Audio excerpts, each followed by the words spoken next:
आम जूनागढ़ निर्वाचन मंडली मनोनयन पत्र दाखल कलु।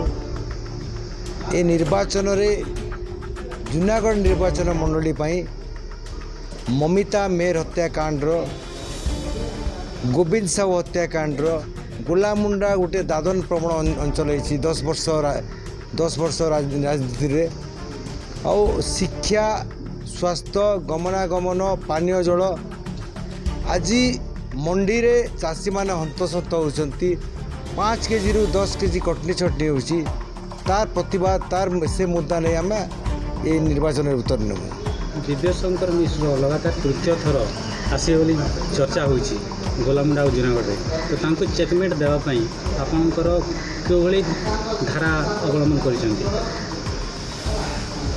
आमर रणनीति चल भारतीय जनता पार्टी रणनीति हिसाब जे गोलामुंडा 10 वर्षर गोटे विधायक शासन रे गोलामुंडा को कौन कर जूनागढ़ ब्लॉक को कौन कर 10 वर्ष भितर गोलामुंडारू अधिकांश ग्राम पंचायत अधिकांश गाँव युवक माने दादन जाउछंती आउ 2016-17 सुधा समस्त जमी को चाषी मानक 35% जलसेचन करू कहते नवीन सरकार। वर्तमान गोलामुंडा ब्लॉक को केते परसेंट जलसेचन होती आपण मैंने भावतु। रास्ता घाट अव्यवस्था, शिक्षार कलर मारुंट 5T हिसाब से स्कूल मास्टर नहांती। आज आपण मैंने जूनागढ़ आ गोलामुंडा को जोटे स्वास्थ्य हिसाब से कहूँ स्वास्थ्य उपर कहूँ गोलामुंडा हॉस्पिटल को पठातु, चपरिया हॉस्पिटल को पठातु कि Junagadh block NSC block headquarter को पठातु हॉस्पिटल को। आज डॉक्टर अभाव रे रेफर करने को बाध्य होती, तो ये स्वास्थ्य मत विपर्य अवस्था।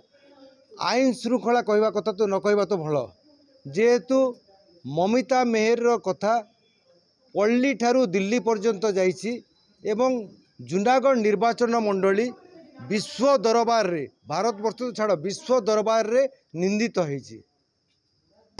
आज्ञा जूनागढ़ निर्वाचन मंडली जो विधायक अच्छा बीजेडी से कहन जो विकास कथा विकास काना आज्ञा ओडिशा रे रोड रास्ता या स्कूल नहीं होगी जदि किसी एक्सट्रा कर विधायक बोले सेटा नारी निर्यातना आपण मैंने जानी विश्व दरबार रे आज ममिता मेहर केस कथा देखन जूनागढ़ निर्वाचन मंडली बासी